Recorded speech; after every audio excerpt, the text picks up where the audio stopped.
Sudah keluar, Prof. Hah? Sudah keluar ya? Sudah, Prof. Oke, Sudah, Prof. sudah ya. Kita mulai 9.20 misalnya ya. Ini sudah 9.33, lewat 13 menit.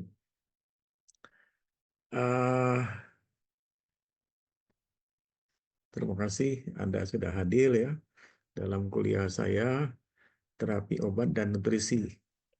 Tapi sebenarnya saya tidak tahu ini koordinatornya memberi judul ini. Sebenarnya saya kurang pendapat judul ini ya. Ini beda banget, ini beda antara obat dan nutrisi kan. Tapi dijadikan satu. Oleh karena itu, karena ini farmakologi, saya lebih menekankan obatnya. Nutrisinya ini di bidang lain lagi ya. Ini disiplinnya disiplin nutrisi ya lain. Tapi tidak apa-apa lah. Ya karena kita sudah diminta ini, saya sudah protes kemarin tuh. Jangan judulnya ini. Mahasiswa pasti bingung ya. Kenapa ada nutrisi? Padahal kuliah kita kan otonom ya. Otonom 2. Nah, otonomnya sudah saya siapkan itu. Ya. Nah, ini otonomnya. Saya tidak tahu kapan ini bisa dikuliahkan. Saya sudah tanya ke koordinator ya. Yang ini kan belum ya. Kalau kemarin kan parasimpatetik nervous system. Yang ini simpatetik nervous system. Justru yang ini yang penting untuk kedokteran. Yang nutrisi tadi ya disiplin ilmu lain sebenarnya. Karena saya tetap diminta itu, jadi ya apa boleh buat lah. Saya coba dulu ya. Barangkali ada manfaatnya bagi Anda. Ya. Karena menyangkut ini masalah apa ya, bidang disiplin ilmu lain nih. Ya, oke. Kalau disebut terapi obat, saya rasa Anda sudah memahami ya. Tapi kita ulang lagi lebih mendalam. Mungkin sudah pernah dikuliahkan ini. Tapi kita ulang lagi kaitannya dengan nutrisi nanti. Nutrisinya juga saya tidak berani dalam ya. Karena bukan bidang saya tidak tahu nanti koordinator lah yang lebih menghubungkannya ya. Kaitannya nutrisi ini kemana. Baik, kita mulai ya. Kita awali dengan ini pendapatnya Hippocrates, ya, Father of Medicine, tahun 460 sampai 377 before Christ ya.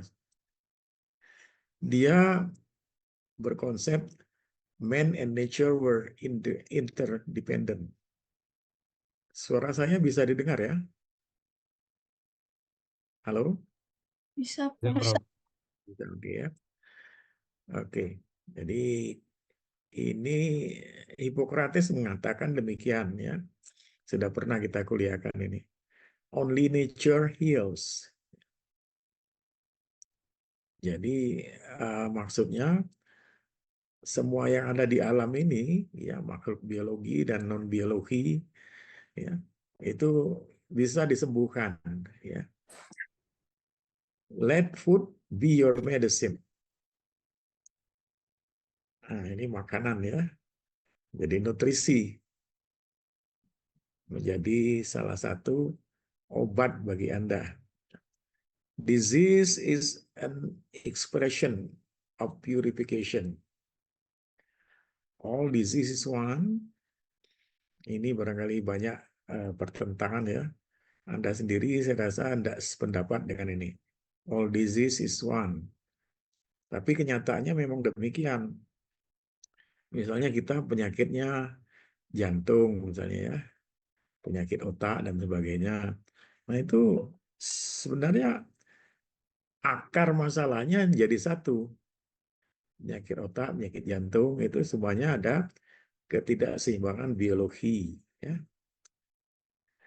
It is more important what sort of person has a disease than what sort of disease a person has.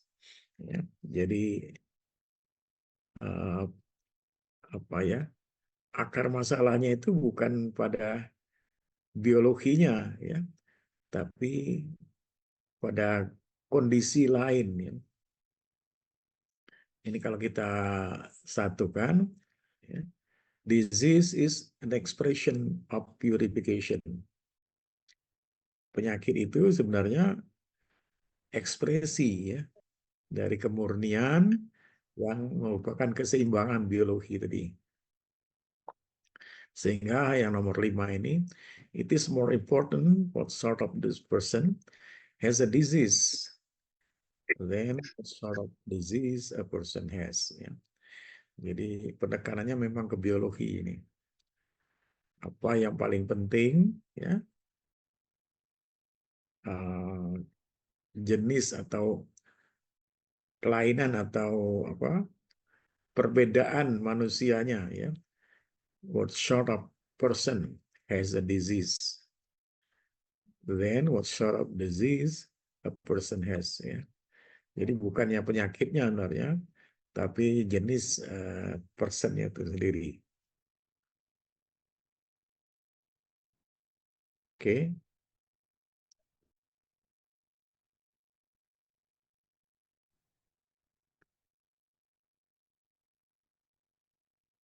Sehingga muncullah, karena jadi satu tadi, physiogenesis target. Bahwa sepanjang rentang kehidupan manusia, ya, manusia yang hidup, ya, kehidupan manusia, itu ada beberapa fase. Fase pertumbuhan, fase normal aging. Ya. Jadi kalau ada yang normal, ada yang tidak abnormal. Ya. Ada yang abnormal aging. Jadi normal aging itu pada umumnya, ya, dimulai di atas umur 45 tahun. Ya. Atau di sini 40, ya sekitar 42, 45, ya. Itu mulai ageless zone. Dimulai zona menurunnya kemampuan secara umur, ya. Jadi ada penyakit degeneration contohnya, ada bahkan morbidity compression. Nah, dua penyakit ini, dua golongan kelainan ini jelas akan mengurangi umur, ya, atau menurunkan kemampuan umur untuk bertahan secara fisiologi. Akhirnya ini di atas umur 80, ya. Siapapun orangnya, ini sudah mencapai tingkat optimum health. Ya. Tapi karena ada optimum, artinya kalau dia meningkat lagi, kebalikan dari optimum, ya. Jadi mulai ada penurunan. Jadi ditandai dengan evidence based wellness. Jadi ditandai dengan adanya ketidakharmonisan lagi di dalam tubuhnya. Ini mungkin di atas umur 80, ya.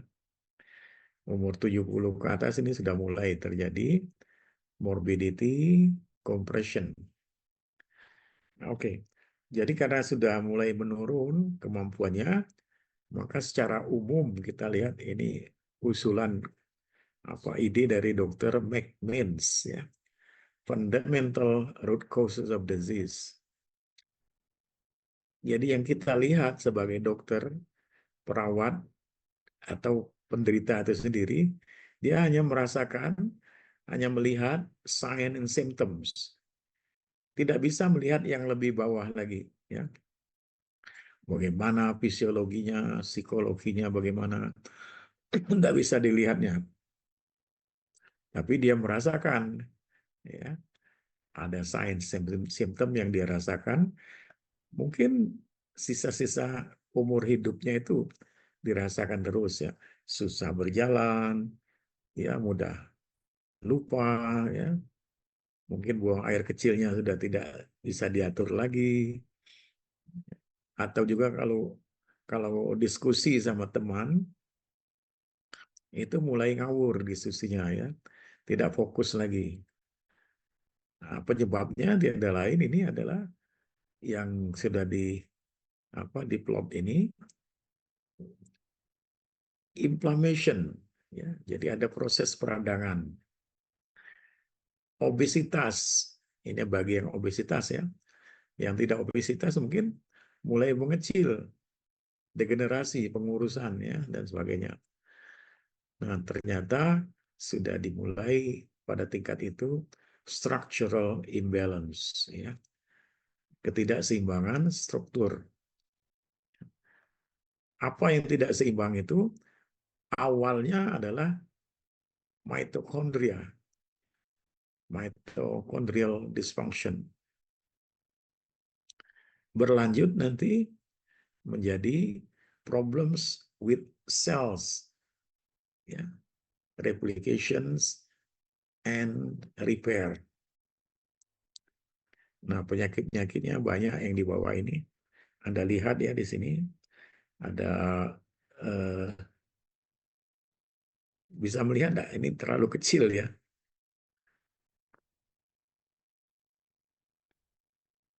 Ya, ada kelainan genetik, mulai ada proses penuaan, ada yang lain-lainnya.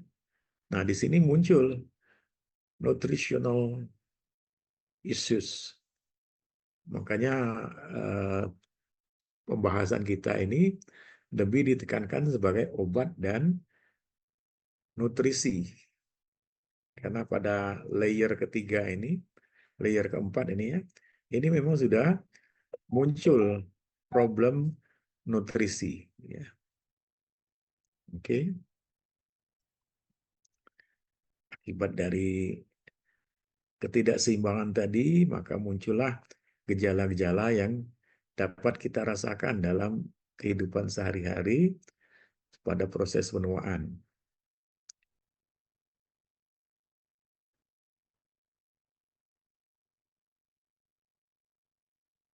Nah, jadi ini kita simpulkan bahwa perjalanan hidup manusia itu, ya, mulai dia lahir, ya, sampai sehat sempurna, ya, optimal 100%, wellness, ya, itu berangsur-angsur awalnya bertambah baik, bertambah bagus, tapi setelah itu ini di atas umur 55 ya. Ada yang bilang umur 60, tapi di atas 50 lah. Ya, rata-rata dari 50. Itu sudah mulai ada penurunan kemampuan yang berkurang. Apakah ini tidak bisa diperbaiki? Ya, secara umum ya, semua ahli biologi di dunia ini mengatakan tidak bisa. Jadi walaupun ini ada tangga, seolah-olah dari optimal health and vitality itu masih bisa dikembalikan lagi ke maksimum. Ya. Ya, antara lain ini yang terjadi gangguan itu adalah comprehension, nutritional, ya, and lifestyle intervention. Nah ini di garis bawahi ada comprehension nutritional. Mulai ada proses nutrisi yang terganggu. Sampai meninggal nanti, nutrisinya terganggu terus. Sekitar 80 atau lebih. Nah, sehingga usaha kita sebagai dokter, sebagai pengampu kesehatan, ya, tiada lain adalah pertama kita berpikir treatment, pengobatan, terapi, ya, dengan harapan supaya terjadi recovery, penyembuhan, ya, dengan cara rejuvenation. Artinya yang rusak itu kita ganti, kita perbaiki, ya. Misalnya kecelakaan lalu lintas, ya, patah tulangnya. Nah, ini tulangnya itu bisa kita lakukan terapi rejuvenation, atau justru ditambah jadi revitalization, ya. Revitalization, direvitalkan kembali. Misalnya jatuh dari pohon, patah tulang paha. Nah, tulang paha itu masih bisa dengan cara rejuvenation, asal dia masih dalam proses pertumbuhan. Ya. Ini ya, dalam proses pertumbuhan. Ini masih mungkin patah tulangnya itu kita perbaiki. Tapi setelah umur ini maksimumnya sekitar 55 ya, 40 sampai 55. Ini kalau sudah patah sudah sangat sulit. Nggak bisa lagi dia diperbaiki, difungsikan kembali, nggak bisa. Jadi caranya dengan kita melakukan recuperation, ya. Jadi sudah ada jaringan mudanya, rejuvenation, lalu kita revitalization dengan rehabilitasi misalnya, ya. Lalu terakhir dilakukan recuperation. Jadi kita kembalikan semua fungsi yang hilang, kita coba dengan bantuan terutama nutrisi tadi dan obat-obatan, ya, sehingga terjadi lagi recuperation. Nah, itu dari sisi secara global, ya. Tapi pada proses pertumbuhan dan perkembangan development ada yang preklinik dan ada yang klinik, ya. Oke. Yang preklinik ini masih bisa kita intervensi, ya, dengan kita melihat kausanya. Ini proses mencari kausa. Lalu sudah ketemu kausa, dapat ditegakkan diagnosis, kita upayakan dengan proses pengobatan melalui proses prinsip farmakologi, pharmaceutical R&D, ya. Jadi masih mungkin. Yang penting prosesnya itu masih bisa nggak mengalami rejuvenation tadi, ya. Kalau masih mungkin, kita harapkan tubuh kita mengalami bioproses R&D, ya. Jadi di sini banyak para dokter, ya, yang takut di sini karena ya tidak berhubungan langsung dengan pasien. Misalnya tadi patah tulang, ya. Nah, tulangnya itu kita biarkan, kita analisis, ya, seperti anak kecil ini kan tulangnya tidak tumbuh. Jadi kita proses, kita lihat di bioproses R&D. Akhirnya ketemu prinsip-prinsipnya, ya. Jadi prinsipnya itu dilakukan regulatory affairs, ya, project planning and management marketing. Nah, baru untuk berikutnya ini pihak bisnis, ya, mulai berpikir bagaimana kita melakukan pengupayaan kembali, ya, dari data-data biologi yang terganggu tadi melalui sidang komisi ahli tentunya ini, ya. Tidak satu orang. Kalau satu orang udah pasti kurang, ya. Jadi ini ada proses diskusi para ahli. Apakah masih bisa kita lanjutkan penemuan-penemuan baru, kita lanjutkan apa namanya itu upaya-upaya untuk mencari terobosan agar gangguan biologi tadi dapat kita wujudkan kembali, kita perbaiki kembali dengan prinsip-prinsip dari masing-masing proses disiplin ilmu tadi. Jadi di sini ada proses mungkin awalnya yang ini, ya, Ya, mau ambil dari sini juga boleh. Farmakologi, patologi, in vivo activity. Supaya apa? Patologi, fisiologi, dan behaviornya ini bisa kita fungsikan kembali. Oke. Lalu dengan apa? Prinsip-prinsip farmakologi, lalu prinsip-prinsip biologi seperti remodeling, combinatorial chemistry, synthetic chemistry dapat dibuat model, ya, molekul novel. Yang tingkat selanjutnya tentunya kita tidak terlepas dari hukum, ya, di patent law. Jadi setelah kita dapat, ya, kajian-kajian dengan kesimpulan yang baik, dapat kita lanjutkan dengan arahnya menjadi structural activity, karena yang ganggu tadi kan structural. Nah, itulah gunanya obat dengan pharmacodynamic properties, pharmacokinetic properties, dan behavioral properties, ya, dipadu dengan di sini ada fisiologi, ada biochemistry, ada imunologi, DMPK, enzimologi, dan seterusnya. Nah, setelah upaya itu dipadukan, ya, sebagai upaya terpadu, baru kita memperoleh kembali kesimpulan. Conventional medicine ini dari healthy menjadi sick, ya. Ini konvensional. Tapi kalau kita targetkan untuk mencapai functional medicine, ya, itu ada healthy, ada vital force. Kali ini konvensional sekali, ya, yang di atas ini. Nah, ini ada vital force. Sudah sembuh, dilewati semua, baru dia dapat mengatasi penyakit sick, ya. Tapi apakah itu berhasilnya 100%? Tergantung dari proses ini, ya. Kalau proses ini bagus, bisa saja dia jadi 100% kembali sempurna, ya.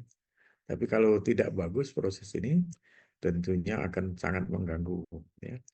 Kegagalan yang sekali saja muncul itu sudah membuat si pelaku kesehatannya patah hati, ya, putus asa, ya, dan seterusnya. Ini contoh aplikasinya, ya. Jadi pada keadaan patologi di mana terjadi patah tulang misalnya, ya, ini semua organ-organ tubuh yang berperan itu diaktifkan, ya. Ini saja mungkin Anda sudah jarang mendengarnya, ya. Ada thyroid gland, ada timi, ya, ada apa? Timus, ya, kelenjar timus yang diaktifkan agar dapat membantu tiroid ini kalsiumnya saja, paratiroid ini hormonnya, ya, PTH hormon ini ikut diaktifkan. Nah, kalau ini berjalan saling topang menopang, maka akan timbullah osteoclast, release kalsium, ya, from bone, ya. Nah, kalau itu tadi tidak bisa menopang, tentunya gagal. Misalnya proses patah tulang, ini tidak akan sembuh sempurna karena osteoklasnya tidak terbentuk dengan baik, ya. Selain dari osteoklas, dia butuh kalsium, ya, butuh reabsorb from bone, from urine, ya, bahkan from kidney. Nah, ini saling topang menopang. Oke. Jadi kalsiumnya kalau memang kurang, ya, hasil metabolisme dalam tubuh sendiri itu dapat diambil kembali dari tulang, ya, small intestine. Jadi dari sana diambil sumber kalsium, diserap kembali dengan bantuan adanya vitamin D, lalu ada vitamin-vitaminnya itu nutrisi ya, itu akan dapat membantu kembali sehingga kalsium level in blood is increase. Ya. Kalau kalsium levelnya meningkat, maka ini dapat dimanfaatkan sebagai bahan baku pembentukan tulang lebih lanjut. Kalau itu saja sudah tidak ada, maka timbullah penyakit-penyakit ya seperti rachitis ya, penyakit gangguan pertumbuhan tulang dan sebagainya yang itu akan memperlambat proses penyembuhan, bahkan tidak mungkin tidak akan sembuh-sembuh. Oke, jadi sekali lagi bahwa kita sehat, healthy, bebas dari penyakit, tapi terbebasnya penyakit, illness, wellness, continue, arahnya perbaikan menjadi tumbuh kembali, atau bahkan tidak pernah tumbuh lagi. Ya. Itulah hemodinamik model, sehingga bentuk tubuh manusia itu, ya, poor posture, spinal alignment, ya. Poor exercise, quantity and quality. Bahkan weakness, kalsiumnya cukup, tapi dia tetap saja lemah. Ya. Nah, rupanya ada masalah lain, attack by microbes, parasites, ya. Burden, purpose, bahkan ada sexual activity yang terganggu, maka semua proses ini tidak berjalan dengan seimbang. Ya. Jadilah ini kita lihat, misalnya ada apa kurva pertama ini ada peningkatan maksimumnya ya. Tetapi ada proses lain yang tidak terjadi peningkatan maksimum ini. Misalnya karena stres berkelanjutan. Sejak kecil ya sampai dia tua itu tidak pernah bebas dari stres. Maka ini kita lihat ya, kurvanya terus ke bawah. Weakness-nya berlanjut. Weakness yang berlanjut inilah syukur-syukur kalau masih bisa diatasi oleh organ yang lain, bisa dia sempurna ya sembuhnya. Tapi kalau organ itu tidak bisa berfungsi dengan baik, misalnya pada trauma, ya, sufficient rest, ya, istirahat yang tidak cukup, emotional stress, ya, bahkan wrong treatment iatrogenic disease. Nah ini bahkan ini yang memperberat ya. Dokter juga kadang-kadang lupa nih. Adanya strong treatment atau wrong treatment memunculkan penyakit iatrogenic disease. Penyakit baru yang muncul akibat kesalahan terapi atau akibat apa ya, gangguan remodeling, gangguan pertumbuhan kembali organ-organ. Ya. Apalagi sudah ada di sana faktor lain seperti poison, ya, racun dan sebagainya. Oke.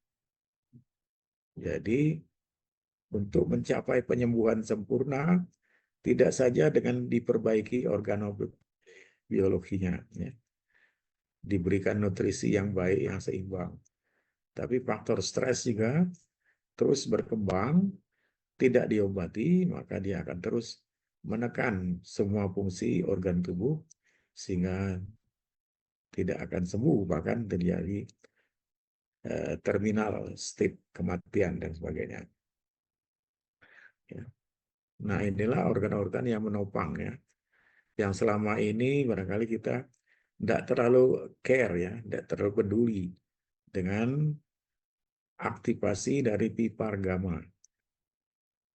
Pipar gamma. Pipar gamma ini berperan keseluruhan ya. Jadi seluruh mulai dari skeletal muscle, dendritik, ya, migration T cell, ya, insulin sensitif. Lalu ada makrofagnya terganggu. Lebih-lebih lagi organ vitalnya juga tertekan, misalnya penyakit jantung, ya, dan sebagainya. Apabila piparnya tidak diaktifasi, itu penyakit jantungnya terus-menerus, makin hari makin berat. Penyakit ginjalnya juga demikian, ya. Penyakit tulangnya juga demikian. Bahkan otak, di sini otak ya, juga akan tertekan. Ya. Yang lainnya kita lihat ini ada organ pankreas, insulin, ya, organ otot dan sebagainya. Itu semuanya diatur atau dibantu penyembuhannya, pemulihannya oleh pipar gamma ini. Demikian kompleksnya pipar gamma ya, yang dapat kita lihat ya. Hypercaloric diets ya. Sedentary lifestyle ya. Genetic predisposition. Jadi ini kadang-kadang kita sebagai dokter tidak terlalu perhatian dengan nutrisi. Ya. Ternyata nutrisi ini berkembang luas. Misalnya ini kan free fatty acid FFA ya. Ini dibantu, diperkuat, di seimbangkan kembali fungsinya oleh pipar gamma. Belum lagi kalau sudah ada overweight and obesity. Ya. Jadi semuanya ini terganggu, organ-organnya terganggu. Ini kita lihat ya, mulai dari otak, ya, lalu pankreas, ususnya, seterusnya termasuk otot. Semuanya terganggu dan hilang keseimbangan dari fungsi pipar gamma ini, maka akan menimbulkan penyakit-penyakit, mungkin penyakit baru. Ini kita lihat di sini ya. Ya, ini metabolisme lemak terganggu semua. TG, ya, HDL, VLDL, dan sebagainya terganggu. Ya. Oleh karena itu, maka tujuan akhir dari suatu obat adalah untuk menyeimbangkan kembali proses yang terjadi di antara sel-sel dalam organ. Ini kita lihat ya, ada transporternya, ion channelnya, enzim, ya, sel membrane, turut berperan semua nih. Lalu ada signal transduction.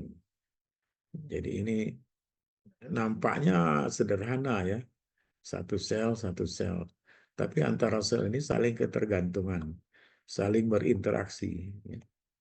Kalau itu terganggu, maka hasil akhir dari sistem ini juga tidak akan pulih dengan sempurna. Kalau dia tidak pulih, maka keseluruhan tubuh itu bukan mengalami proses penyembuhan, tapi proses degenerasi yang makin hebat. Oke.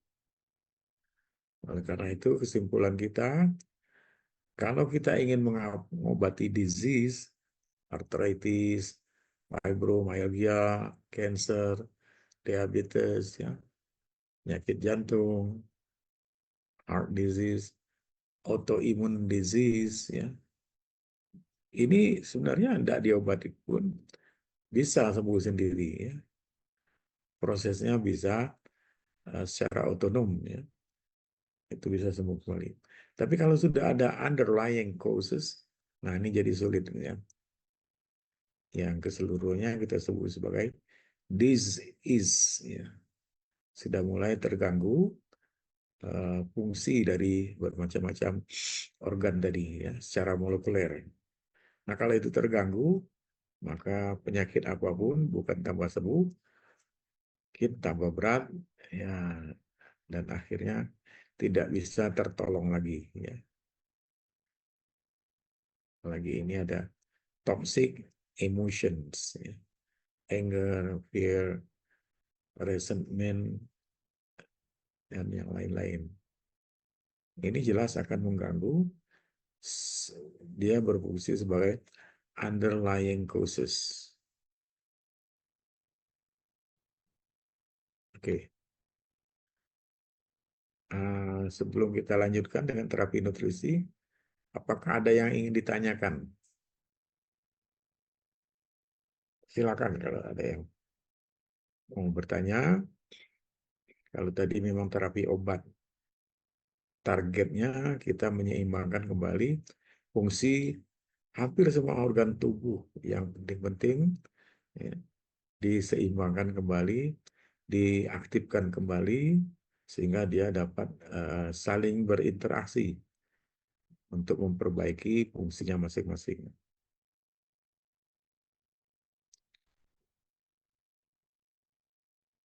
Ada yang mau ditanyakan?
Ada yang ditanyakan?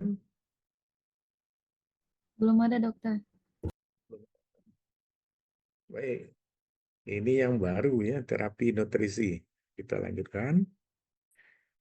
Terapi nutrisi merupakan salah satu metode pengobatan yang efektif untuk memperbaiki kondisi kesehatan seseorang. Kondisi ya, bukan kesehatannya. Jadi kondisinya saja yang diperbaiki supaya kondisi itu bekerja, berfungsi optimal, dan berinteraksi sehingga dapat memelihara kesehatan tubuh kita. Oke. Nah, jadi kembali ke persoalan bahwa di antara terapi nutrisi ini ada yang berperan atau ada yang membahasi tentang manfaat air bagi kelangsungan hidup manusia. Ya. Jadi air itu tidak hanya sekedar pemenuhan kebutuhan sehari-hari, seperti minum, mandi, dan lainnya ya. Tapi dia juga berperan dalam proses kehidupan yang ada dan terjadi di dalam tubuh manusia. Nah, ini proses kehidupan ini yang apa ya, berat untuk dianalisis. Misalnya seorang yang kurang aktif berolahraga, ya, tapi dia kelihatannya tetap sehat, bisa berjalan, bisa ngomong dengan baik, bisa mendengarkan, mengawasi dengan bagus dan sebagainya. Kondisinya sebentar lalu sehat, ya. Tapi apakah bisa bertahan lama kondisi demikian? Bila kehidupannya tanpa dibantu oleh fungsi air, ya. Nah, di sini fungsi air penting perannya sebagai proses kehidupan yang ada dan terjadi di dalam tubuh manusia.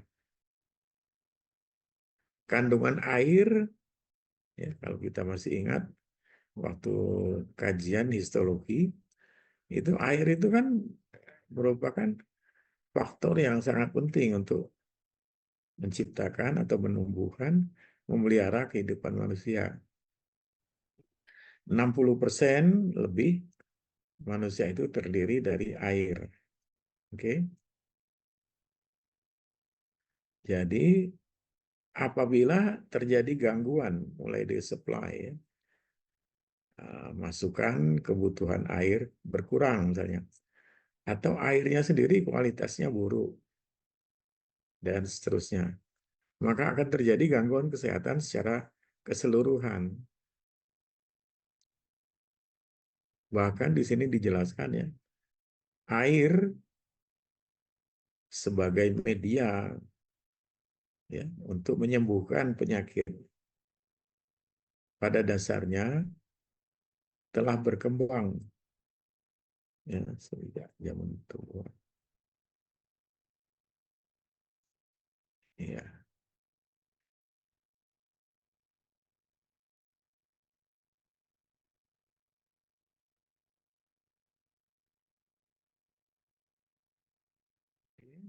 Jadi pemanfaatan air ini tiap-tiap orang berbeda-beda, ya.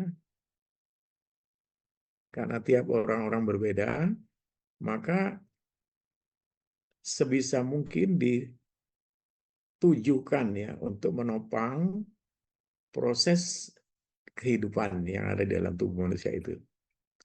Ya.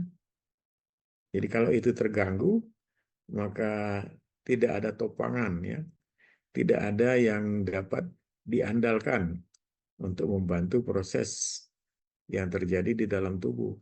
Maka orang itu akan sakit lama. Ya. Itulah sebabnya maka orang-orang muda, ya, umurnya masih di bawah 40 tahun, itu cepat sekali sembuh apabila dia mengalami suatu penyakit, baik pun yang ringan ataupun yang ganas. Nah, sebaliknya dengan adanya air, ya, maka air itu sangat menopang, ya, untuk kebutuhan mempertahankan hidup, kebutuhan mempertahankan hidupnya, bukan kebutuhan hidup saja. Kalau kebutuhan hidup, ya mungkin airnya untuk diminum dan sebagainya. Tapi ini untuk menopang, ya, secara keseluruhan. Oke. Sehingga apabila ditopang, ya, oleh fungsi air yang dibutuhkan oleh tubuh kita untuk berperan normal, ya, maka air itu menjadi syarat mutlak, ya. Tapi kalau dia tidak dibutuhkan betul, maka contohnya misalnya gelandangan, ya, yang ada di pinggir-pinggir jalan, dia tidak perlu mandi, minumnya pun asal masuk saja air, sehingga dengan sendirinya berbagai fungsi peran dari organ-organ tubuhnya mengalami gangguan yang tidak seimbang dalam jangka panjang.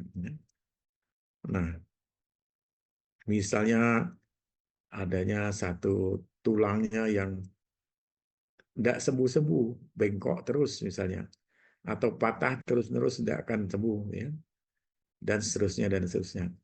Maka akan menimbulkan nyeri sendi, ya, antara lain fibromialgia, ya, nyeri pada otot-otot rangkanya, ya. Dan ini kalau dibiarkan terus-menerus akan menjadi suatu pengganggu yang hebat, ya, untuk proses penyembuhan. Oke.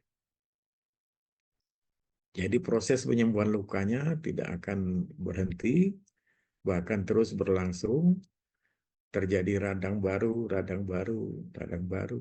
Dan ini yang menyebabkan mempercepat kerusakan organ-organ yang lain. Bahkan muncul proses kematian ya dari orang tersebut akibat ada berbagai organnya yang tidak sinkron lagi. Ya, tidak diapakan lagi. Oke.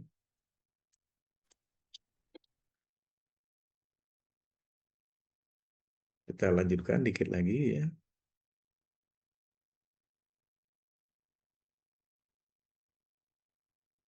Nah, pemanfaatan air untuk terapi ini disebut hidroterapi. Keuntungannya antara lain ya, mengurangi nyeri dan kekakuan. Jadi seseorang yang sudah sakit lama, penyakitnya muncul-muncul terus, antara lain mungkin dia kurang memanfaatkan proses penyembuhan karena air. Ya.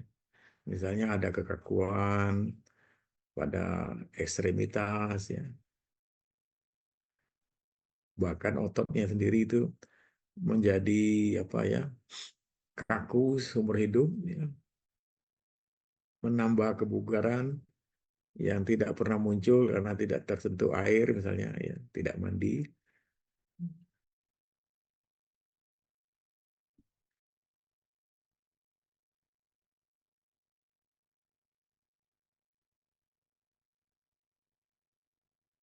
Oke. Jadi kontak tubuh kita dengan air ini sangat penting sekali. Ya. Sepintas lalu kita merasakan air itu ya hanya suhunya saja yang mendinginkan ya. Padahal tidak juga hanya sebatas itu.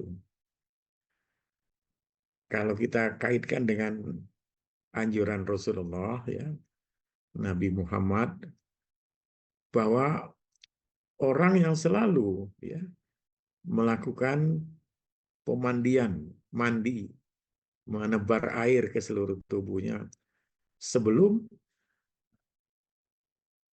apa, muncul matahari yang terus naik ya dari waktu ke waktu, maka tubuhnya nampak sekali tidak bugar ya, tidak merasa sehat.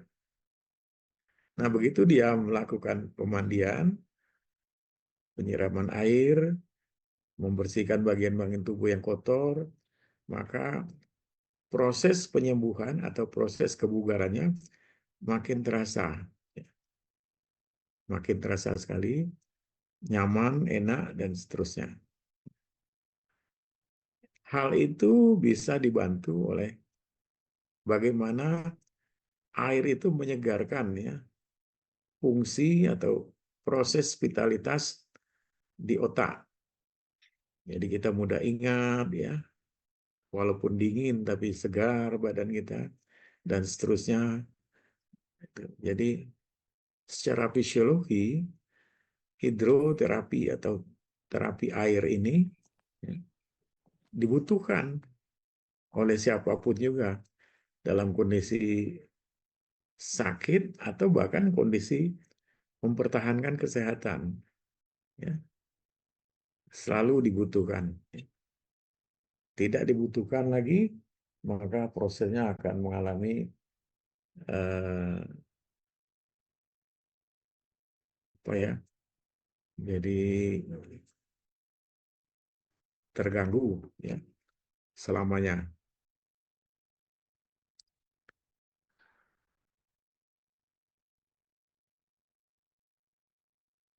Oke. Jadi hidroterapi ini menurut kedokteran dan ilmu kesehatan ini pasti dibutuhkan oleh setiap orang untuk mempertahankan kehidupannya yang segar, yang bugar, yang eh, tetap dalam kondisi sehat walafiat ya, sehingga dalam kondisi apapun orang ini bisa bertahan ya. Misalnya kita pada pagi hari ingin berenang ya di kolam renang misalnya. Ya. Nah, banyak para ahli yang menganjurkan agar pada waktu kita berenang itu semua organ tubuh difungsikan secara optimal. Ya. Ada seorang dokter yang kalau dia tidak melakukan berenang pagi hari, ya, pagi hari jam 6, jam 7, maka sepanjang hari hidupnya selalu merasakan eh, tidak begitu nyaman, tidak sehat. Ada sesuatu yang dia rasakan kurang. Dan ini yang eh, nampaknya air itu bukan sekadar untuk membersihkan tubuh, bukan sekadar untuk debridement ya, melepaskan sel-sel debris, sel-sel yang sudah rusak, tetapi lebih daripada itu, dia mampu mempercepat penyembuhan sel yang rusak tadi, ya. Lalu muncul sel yang baru yang lebih segar, dan sel baru inilah yang membawa nyaman ya dalam kehidupannya. Oke.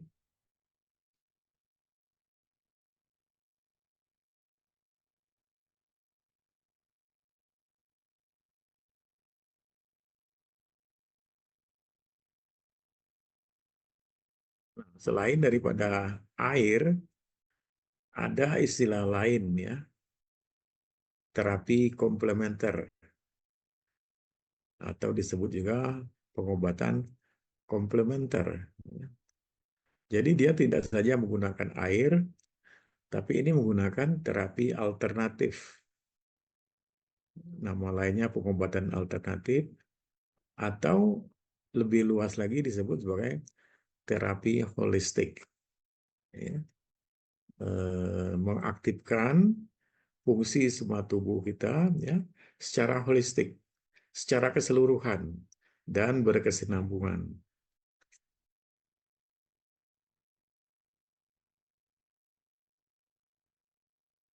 Nah, proses terapi demikian ya, masuk dalam kelompoknya pengobatan tradisional. Ini contoh lain ya. Misalnya akupunktur, aromaterapi, homeopati, terutama digunakan untuk penyakit alergi, penyakit asma, infeksi telinga, gangguan pencernaan, sakit kepala yang terus-menerus, lalu gejala menopause.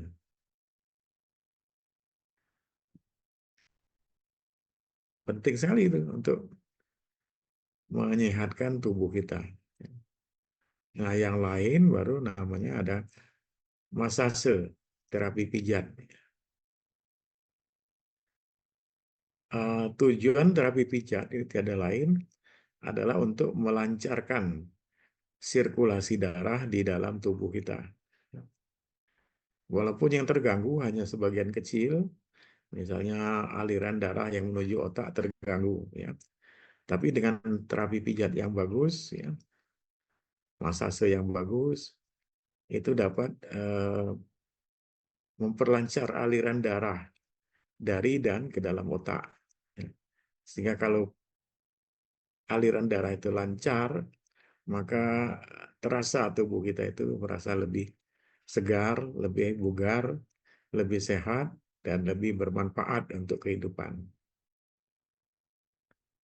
Jadi terapi pijat ini, massase ini penting untuk mempertahankan kebugaran.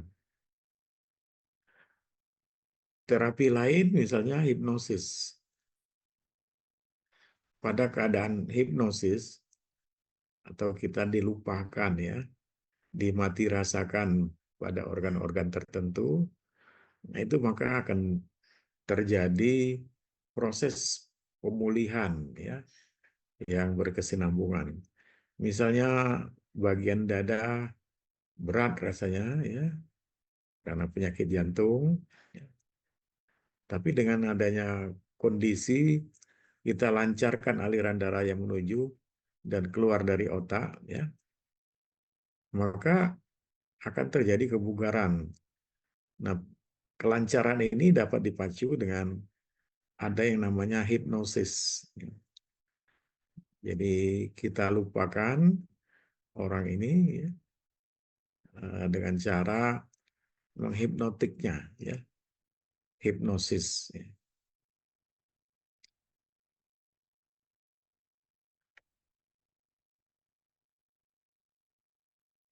Ini sangat penting ya.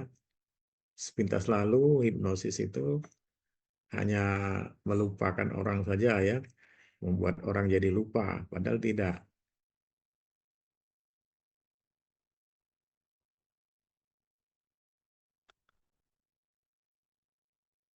Padahal hipnosis itu ya bertujuan memberikan peluang agar aliran darah di seluruh tubuh itu menjadi seimbang dan normal kembali.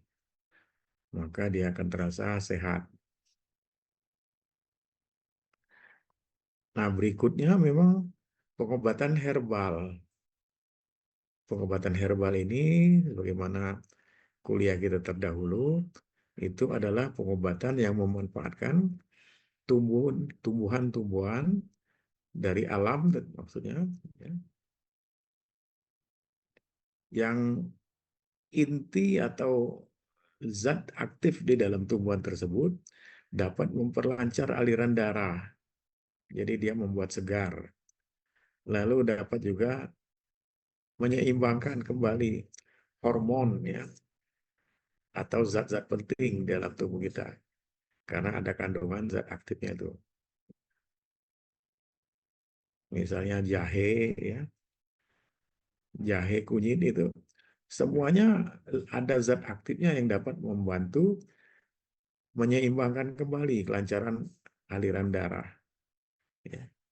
Dengan demikian maka orang yang masuk angin katanya ya, ya selain dikerok juga diberikan obat gosok, obat angin katanya, ya itu tentu dapat eh, terasa demikian enak ya karena aliran darahnya di bagian yang tadi itu mampet, macet ya, tidak seimbang menjadi seimbang kembali.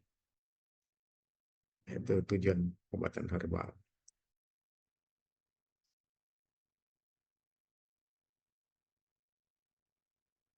Pengobatan herbal ini ya kadang-kadang diidentikan dengan pengobatan tradisional kiropraktik. Ya. Jadi kiro itu Kairo ya. Demikian dioleskan, diberikan pada tubuh, maka akan terasa ada proses yang berlangsung ya di dalam tubuh kita. Misalnya aliran darahnya jadi enak ya. Atau orangnya kurang bergerak dengan adanya latihan kiropraktik yang benar, maka dia akan terasa digerakkan ya dari dalam ya dan seterusnya. Ada uh, proses lain yang kita sebut dengan Pilates ya.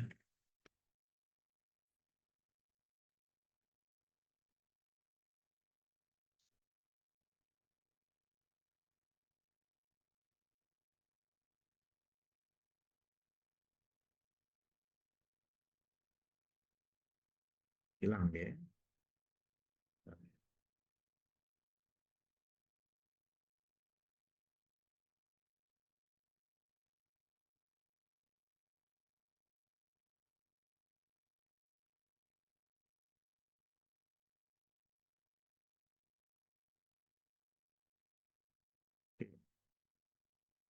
Jadi sekali lagi Pilates ini berupa latihan aerobik, bahkan ada yang non aerobik, memerlukan konsentrasi dan fokus karena tubuh ya, digerakkan pada rentang gerak yang presisi. Ya.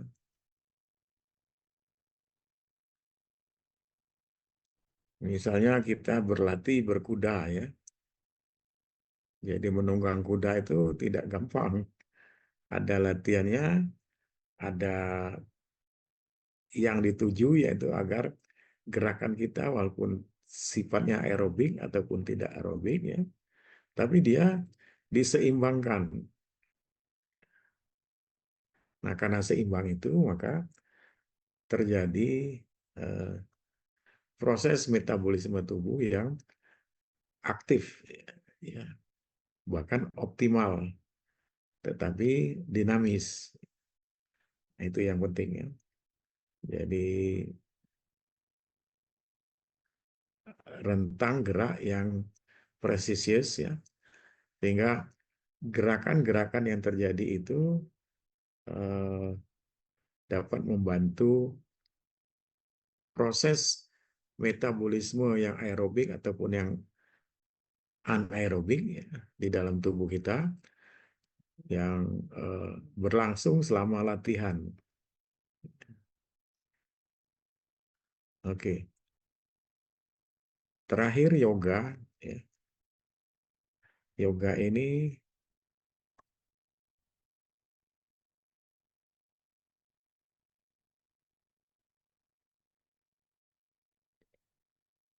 juga pada prinsipnya kita akan memadukan keseimbangan antara pikiran kita, perasaan kita, dengan olah gerak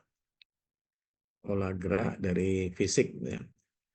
Jadi misalnya kita susah tidur ya, tapi dengan gerakan yoga yang dilatihkan, seseorang dapat tidur dengan nyaman, dengan tenang, dengan nyenyak dalam jangka tertentu.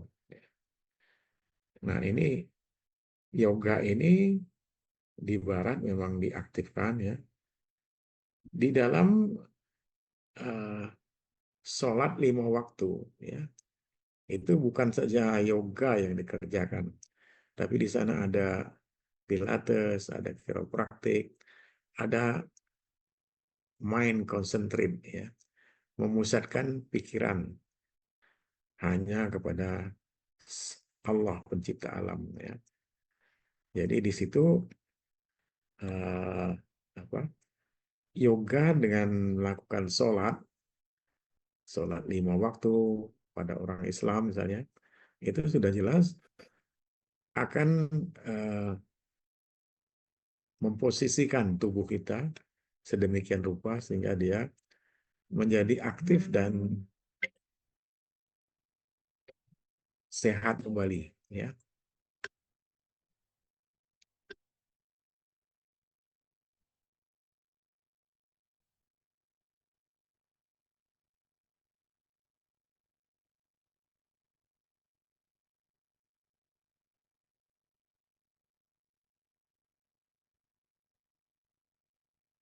Oke,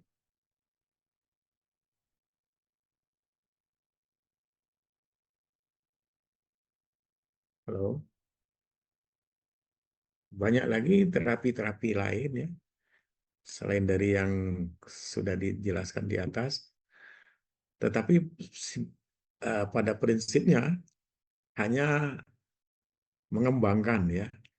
Ada 9 bentuk terapi yang di atas ini dengan uh, tujuan akhirnya adalah keseimbangan ya antara mind ya, apa, psikis kita dengan fisik. Ya. Tujuannya ke sana. Ya. Jadi dengan keseimbangan fisik dan psikis, maka semua fungsi organ tubuh akan lancar dan akan terasa sehat ya. Ya. Akibatnya ya kita merasa butuh dengan hal-hal yang sifatnya untuk melatih keseimbangan fisik dan mental. Oke, mohon dimaklumi karena waktu kita terbatas ya.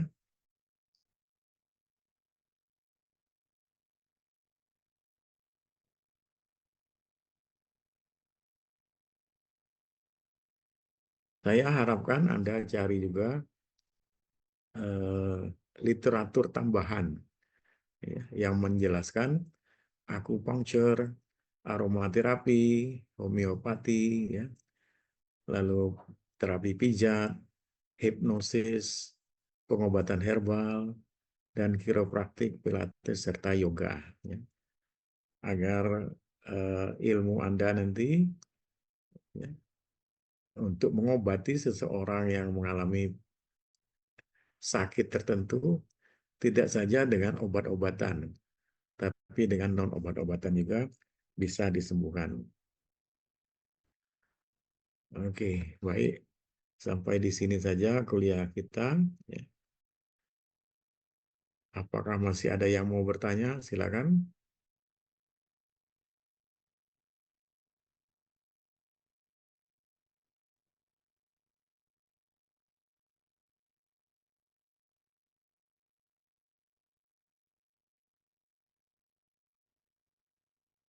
Izin bertanya, dokter. Silakan. Kan tadi udah dikatakan bahwa air merupakan salah satu terapi. Nah, biasanya kan banyak nih orang-orang yang suka mandi malam karena katanya seger. Nah, banyak juga yang ngatain kalau misalnya mandi malam menyebabkan rematik atau penurunan daya tahan tubuh. Itu benar nggak, Prof? Terima kasih. Saya lambat nangkap. Tadi apa Ayan ya? Pokok masalahnya apa? Air. Jadi kan tadi udah dikatakan Nah, bahwa air merupakan salah satu terapi yang baik kan. ya. Nah, banyak orang-orang tuh yang suka mandi malam karena katanya lebih segar.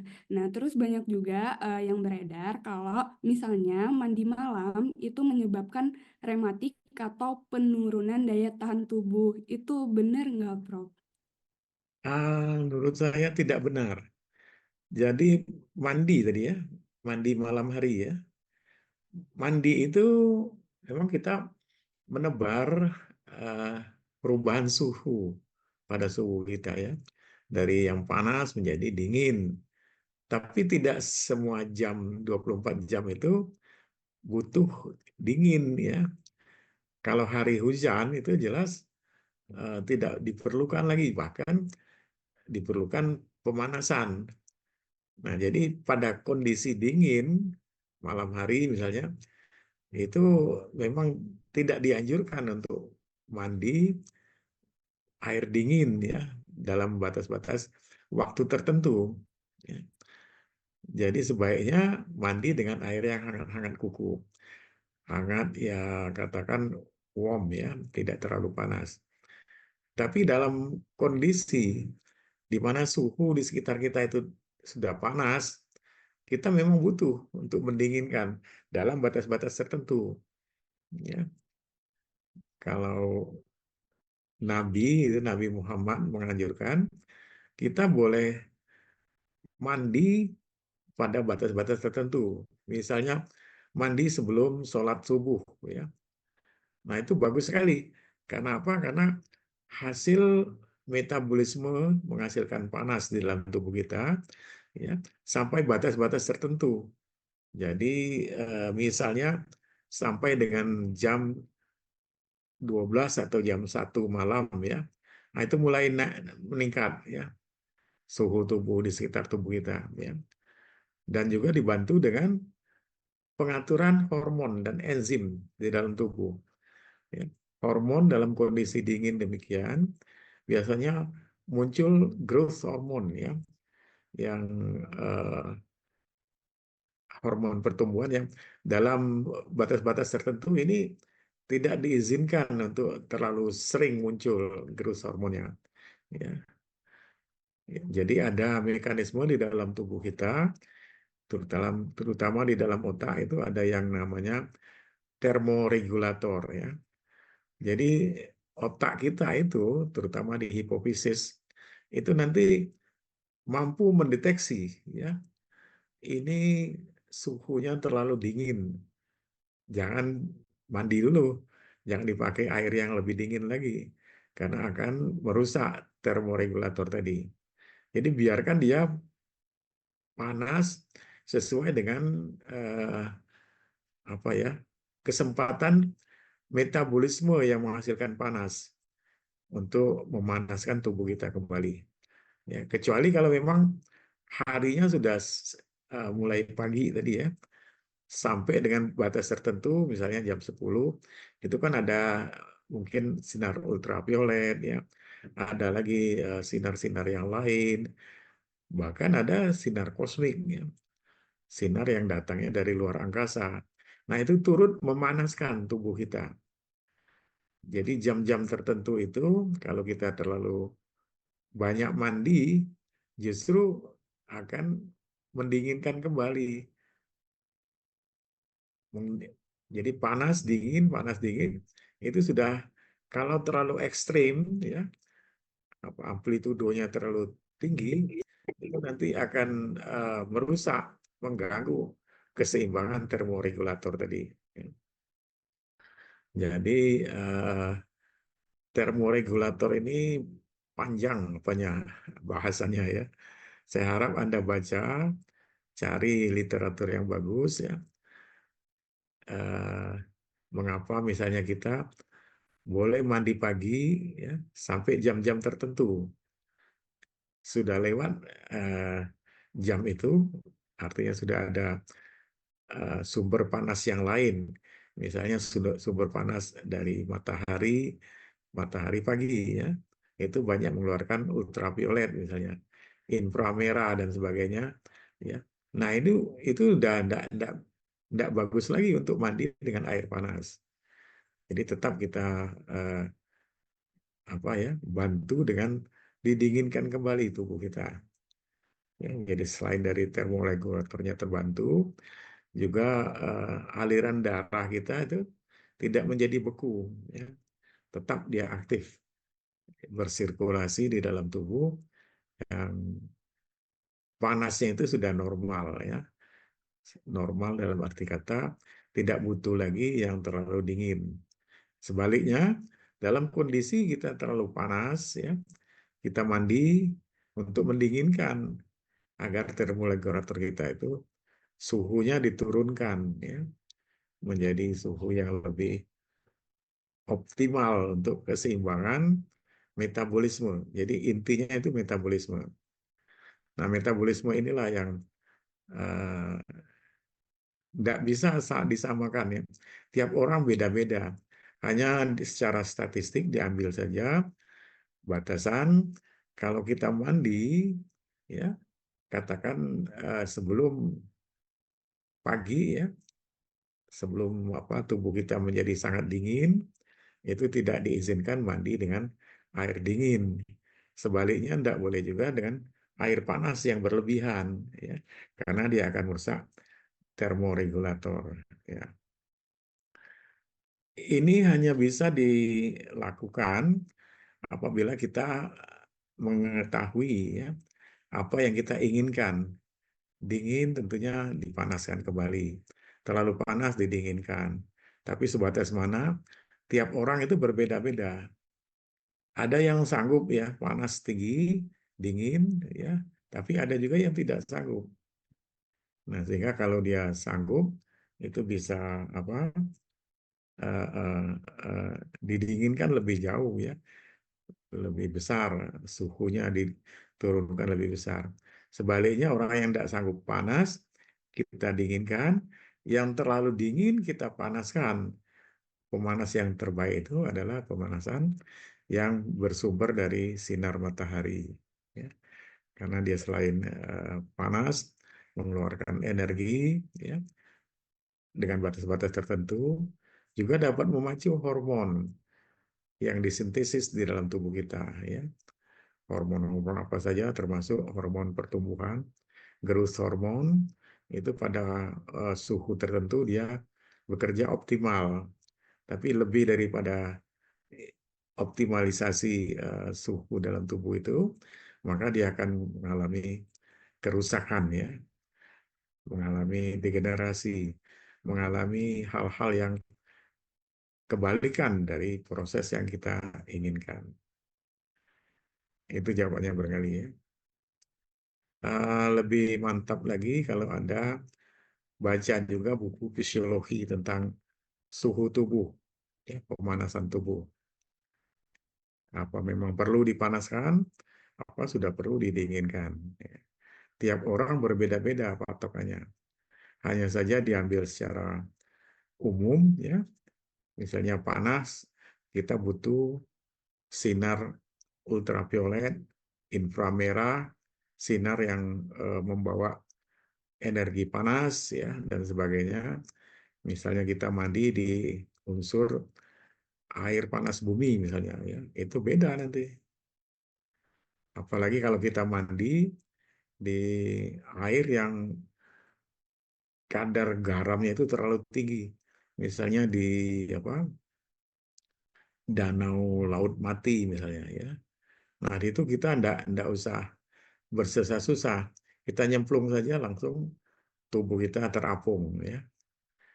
Saya sudah pernah mandi itu di daerah danau laut mati, ya, di sebelah sana, apa, dekat Israel, dekat apa, Yordania itu, ya, ada danau laut mati, airnya asin sekali, ya. Kita baru mendekati airnya saja sudah bau muntang, ya, bau busuk asin itu, ya. Jadi tidak ada kemauan untuk mandi. Tapi kalau kita benar-benar sanggup, nanti akan terasa tubuh kita itu tidak tenggelam, walaupun kita tidak berenang, ya, terapung sendiri. Itu danau eh, airnya sebenarnya tawar, tapi sangat asin, ya, banyak garam di sana, ya, bahkan biota laut, biota air itu tidak hidup di sana, mati semua, ikan-ikan tidak ada, ya. Kita juga kalau terlalu lama mandi di situ, kita juga jadi korban bisa-bisa. Itu kira-kira. Terima kasih pertanyaannya. Masih ada lagi yang mau bertanya?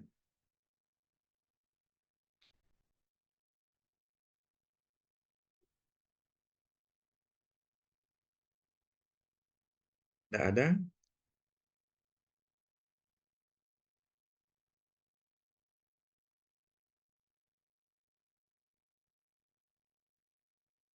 Baik.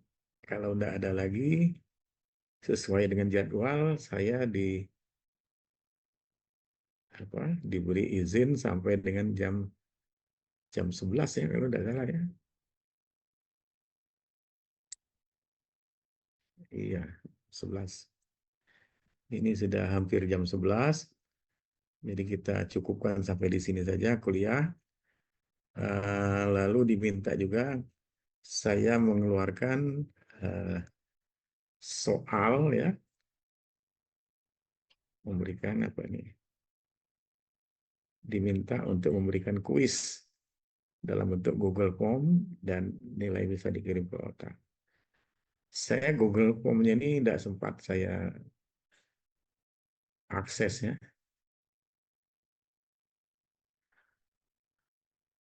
Tolong dicatat saja soalnya, ya. Nanti jawabannya dikirimkan ke HP saya, ya.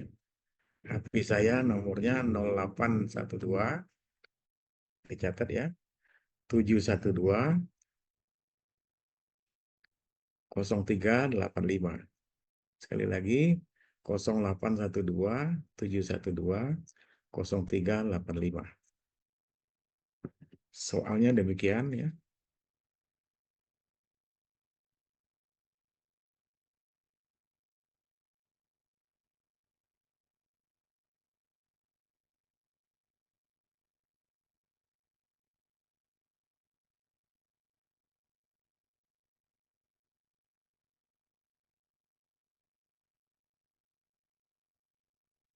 Hal pertama, apa yang menjadi target atau keberhasilan terapi, ya,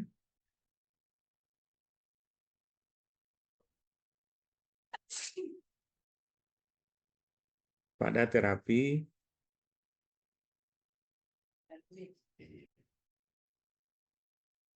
simpatis. Yang kedua, apa yang menjadi target pada terapi parasimpatis? Hanya dua itu, tolong dijawab, nanti kirimkan jawabannya ke nomor HP saya tadi. Demikian ya kuliah dari saya. Kita akhiri dengan billahi taufik wal hidayah. Wassalamualaikum warahmatullahi wabarakatuh.